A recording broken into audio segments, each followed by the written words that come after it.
आणि आता पाहूयात लोकसभेचा रणसंग्राम।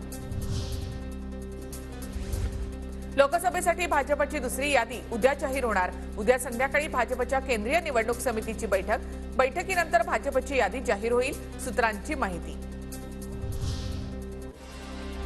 शरद पवार यांची 9 आणि 10 मार्चला दिल्लीमध्ये पक्षाच्या राष्ट्रीय नेत्यांसोबत बैठक। पवार गट महाराष्ट्रासह इतर 2 राज्यांमध्ये निवडणूक लढवण्याची शक्यता। नंदुरबार लोकसभा मतदारसंघामध्ये काँग्रेसचा उमेदवार कोण राहणार, संभ्रम कायम।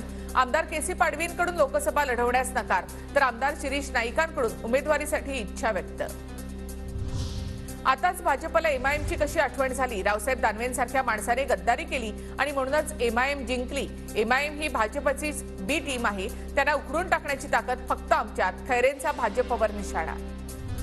औरंगाबादचे संभाजीनगर बाळासाहेबांनी केलं। संभाजीनगर नावाचं कोणी श्रेय घेऊ शकत नाही।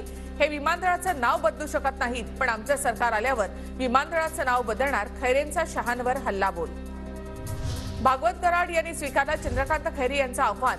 मी चंद्रकांत खैरे यांच्या गाडीमध्ये फिरायला तयार।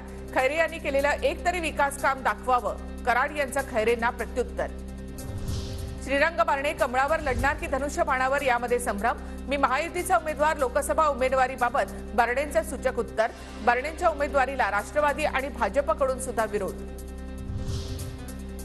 शिरूर लोकसभा मतदारसंघात आयात उमेदवार नको, अजितदादा गटाच्या कार्यकर्त्यांची आढळराव पाटलांना नापसंती। कार्यकर्त्यांकडून विलास लांडे यांच्या नावासाठी पक्षाकडे आग्रह।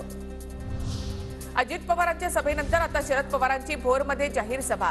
9 तारखेला भोरमध्ये महाविकास आघाडीचा महामेळावा। शरद पवार, संजय राऊत, संग्राम थोपटे यांची जाहीर सभा।